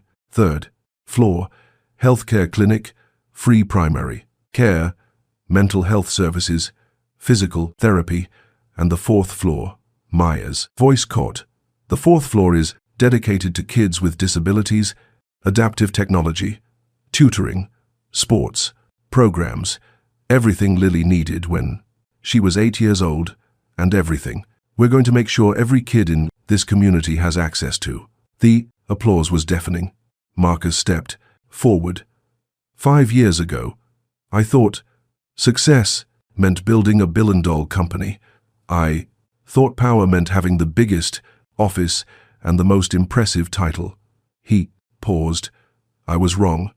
Maya taught me that real power is using your resources to lift others up.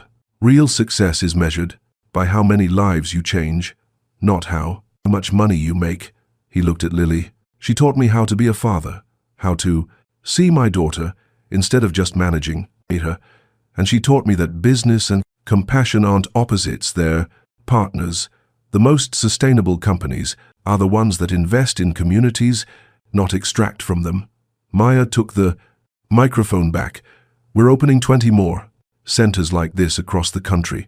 Chicago, Detroit, Atlanta, Los Angeles. We're partnering with local businesses to create jobs. We're working with schools to build pipelines for kids who've been told they can't succeed. And we're proving that you don't have to choose between profit and purpose. She scanned the crowd and found her target. Mrs. Henderson, are you out there? An elderly black woman in the third row raised her hand tentatively. I'm here, baby. Mrs. Henderson was my second-grade teacher, Maya said. She's the one who told me I was smart enough for college, even though my guidance counselor said you should just get a job after high school. She's the one who bought me school supplies when my mom couldn't afford them. She's the one who saw me. Maya's voice broke. This building is for every Mrs. Henderson who sees potential in kids everyone else has written off. This is for every single mother working 3 jobs, every kid in a wheelchair who's been told they can't, every person who's crying, been invisible their whole life. We see you, and we're here to help. The crowd erupted. People were crying. Maya could see them, could feel the collective emotion rippling through the gathering.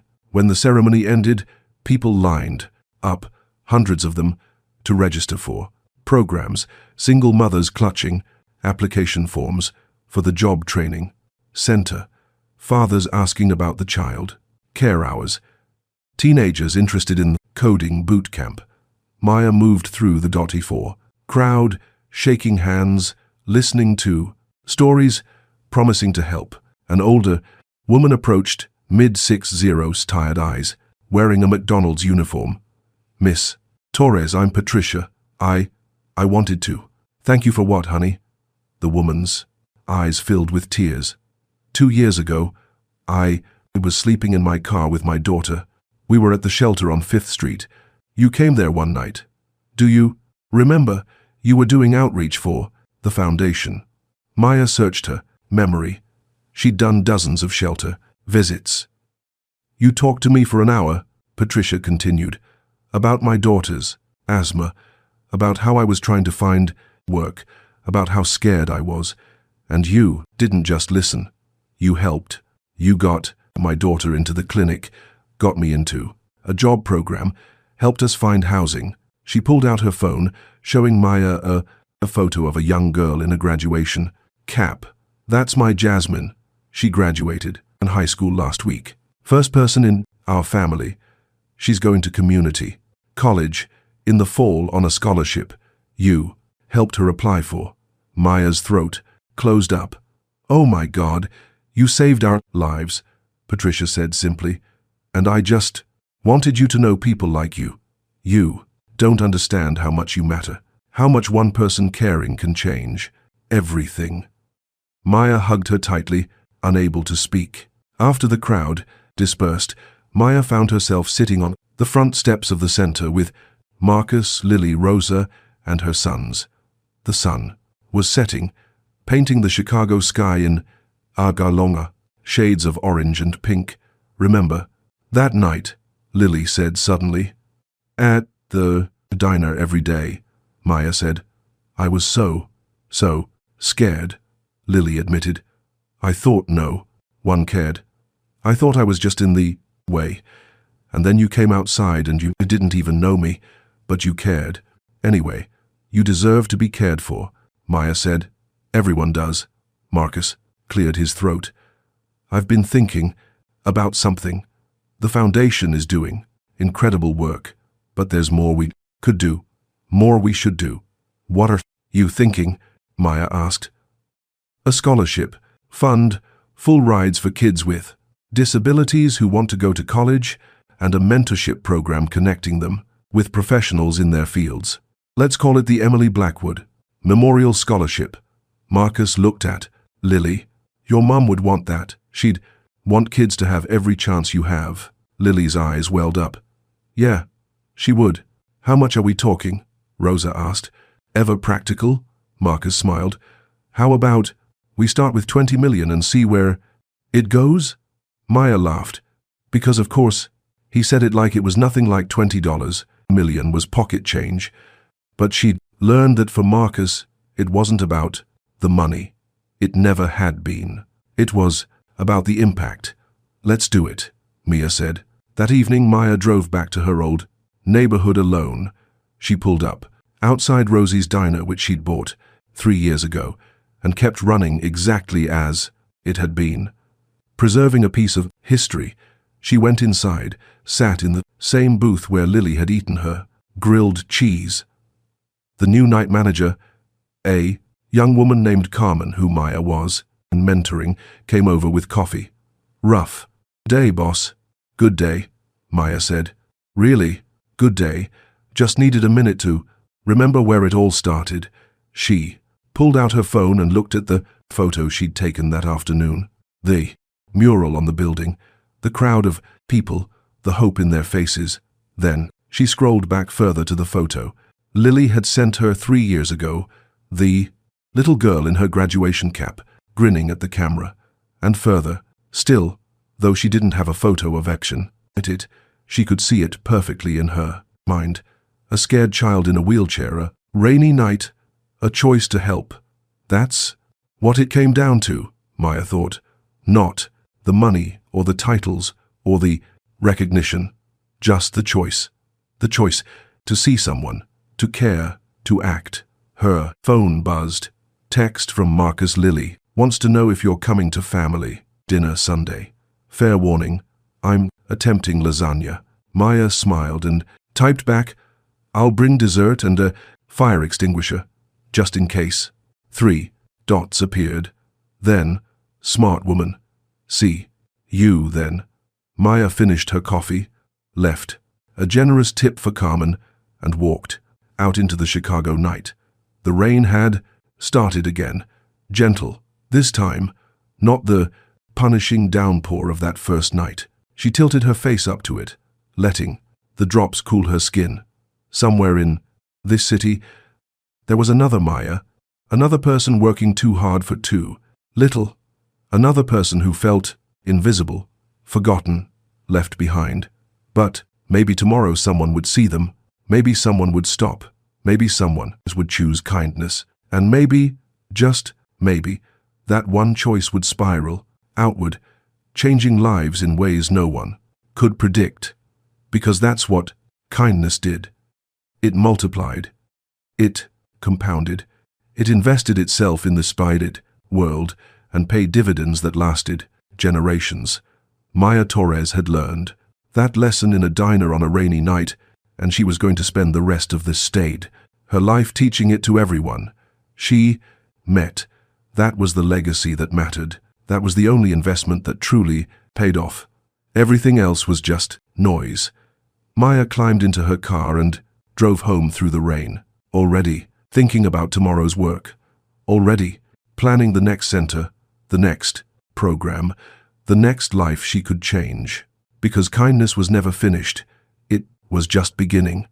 And Maya Torres was just getting started. Join us to share meaningful stories by hitting the like and subscribe buttons.